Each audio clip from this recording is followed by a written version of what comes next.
Magandang araw po sa inyong lahat mga kamatsas. Update naman tayo dito sa katatapos lang na Title Tuesday na ginagawa sa chess.com linggo-linggo na sinasalihan ng mga super GMs at mga mamaw. Kabilang dyan si Hikaru Nakamura. Ang time control ay 3 minutes plus 1 second increment, 11 rounds with system. At itong game na napili ko kay Wesley ay kaninang madaling araw lang sa late edition. Ang nakalaban niya, ang pinili ko ay kontra kay Super Grandmaster Raunak Sadhwani, ang isa sa mga prodigy ng India. Ka-teammate talaga ni Pragnananda na nung mga bata pa ay kasparing niya. 17 years old lang, mas bata ng isang taon kay Prag na umuusok naman si Prag ngayon sa World Cup. Si Wesley po nagpapainit yan dahil may sasalihang team tournament at kasunod naman nun yung Fischer Random or 9LX sa St. Louis. Tingnan na kagad natin ang ginawa dito ni Wesley. Nag B3, Larsen opening, nag E5, Bishop B2, Knight C6 at nag E3, Knight F6, Bishop B5. Nitong mga huli mga kamatsas, napansin ko na laging ginagamit ni Wesley ang Larsen. Queen E7, pinaka pang depensa sa E5 at nag E4, Knight D4, Queen E5. Kakaiba rin si Sadhwani. Pinin yung Bishop at nag Bishop E2, Queen G5, yun pala ang purpose noon. Pipihit sa G5 para i-pressure ang G2.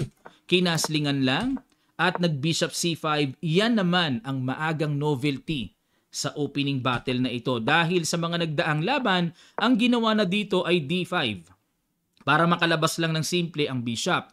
Okay? Bishop C5, new game na ito at nag-Knight B5. Inatake ang pawn sa C7. Bishop B6 dinipensahan at kinapture ang knight. G takes F6. Interesting. Nagpa-double pawn si Sadhwani pero ang pakay niya talaga dito, yung tore ilagay sa G8 para talagang mabomba niya ng pressure ang kingside. At nag C4, D5. Ayan na. Kinapture, Bishop H3. Sinadya ni Wesley pero kita sa evaluation bar, lugi siya. Lugi, no? G3, nagpa-quality down siya eh. Takes, Queen takes D5, Knight 1 C3, at nag-Queen E5. Ayan, dito para maliwanag lang, baka maitanong nyo, Coach, ba't hindi kinapture ang libreng pawn? Magku-Queen H3. Ayan, equal lang, no? Pero mahaba-haba pa ito. May Rook D1 na paparating. Sa madaling sabi ay magkakaroon ng magandang play ang white. Kaya ginawa dito, nag-Queen E5, Queen H3, F5, Rook D1, Castle Queenside, Knight A3. Lugi talaga si Wesley, lamang si Sadhwani. King B8 at nag-Knight C4, atake sa Queen, ilag, nag-D4. Ayan, mag-D5 na, no? Kinapture, Bishop takes D3 at nag-Queen F6, threat sa Knight. Knight E2, Knight B4, threat sa Bishop at nag-Knight F4, depensa, kinapture, takes, takes, takes. Quality down pa rin. Hindi pa rin nababawi ni Wesley. Lamang pa rin si Sadhwani. Queen A1 checking G2, napitas. Queen takes F5. Nako, pero ang time nila naglalaro na sa 20 seconds. Queen B3, Knight DE5, threat sa pawn. At nag-King A8 para malayo sa mga check-check. Nag-H4 muna. A5, yun lang. Mag-A4 na. Nako, totally deads na si Wesley. Queen F6, threat sa tore, at nag-Rook B8, Queen takes F7, A4. Hopeless? Pangit ang position. Nag-Knight D7, at nag-Rook D8, Knight D takes B6, C takes B6, Queen C7, nag-Rook D5. Ayun. Dito nakahinga si Wesley. Nag-Rook D5 si Sadhwani na pwede naman daw itira sa D1. Expected talaga yung Knight takes B6 pero magkiking A7. Na halimbawa, manggulo-gulo, Knight C8 check, magkiking A6. Safe naman, wala namang mga check-check dahil may Queen. At yung tore, malayo. Kanina kasi, yung sa nangyari kasi, ang tore napunta sa D5 eh. Tingnan nyo difference. Knight takes B6 check, double. King A7 pero nag-Knight C8 check si Wesley. Mas pinili niya yan. Pero dapat daw, capturing na ito. Equal. Queen takes D5 check, King H2, na dito, baka nape-pressure si Wesley na matulakan ng A3, pero may Queen C3 naman. Yun lang, oo nga, no? Meron palang threat dyan na kapag nag-A2, mag-E4 lang. O hold naman eh. Tapos pag kinapture, Queen A3 check, makukuha yung dangerous pass pawn. Nakakatakot lang sa mata, no? Kaya pinili ni Wesley, nag-Knight C8 check para maka-Queen B8, makagulo-gulo, nag-Rook A5, yun lang. Blunderacious mga kamatsas ang ginawa ni Sadwani. Kakaiyak ang tira. Dapat pala ang tira daw, Rook D1 lang. Kahapon pa yung Rook D1 na yan. Kulit na si Stockfish. Ba't ba ayaw mong itira yan? Rook D1 talaga. Pero ang ginawa, Rook A5, Queen A7 check, King B5, Queen B6 check, lumipad ang tore.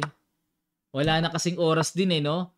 A3 check, King D3, nag-E4. A2, Knight D5, King C4 check, King D3, Knight D5 ulit, King C4, Knight E3 check, lumipat ng check, King D3, E5. Ayun, no? Paspon din. Queen B2, ipopromote na ang Queen at nag-Queen D5 check muna, King C3, Queen C4 check, King D2, Queen D5 check, King C3. Ayun, dito binago na. May na-miss kasi si Wesley na hindi niya nakita. Napatira siya ng mabilis kasi dying seconds na eh. Pakiguess nyo po yung simpleng tira na yon. Kayang-kaya nyo makita ito. Sa ilang sandali lang, tutuloy kagad natin. Start.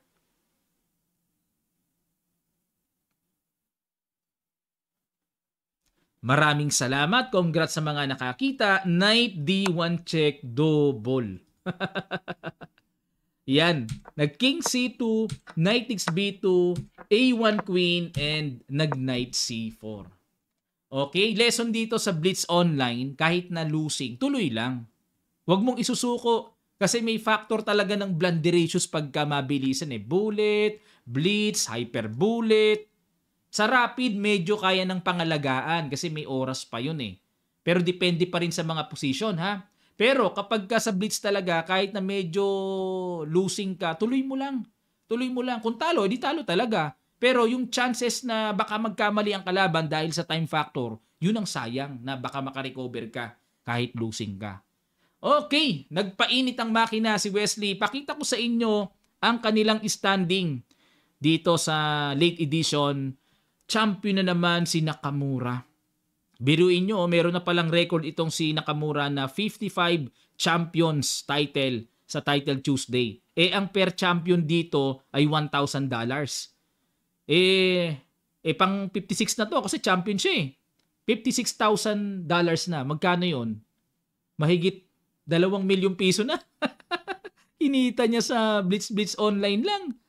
Second place si Matlakov, Sarana Alexi, 9 at Seong Jeffrey, Wesley So, not bad. Top 5 naman pala eh. Tied for second place to 7th place. Ayan si Duda, na napakaraming sumali dito. Si Kramnik, sumali, Paravian, Nihal Sarin. Ayan, si Nihal Sarin po ang nag-champion naman sa early edition.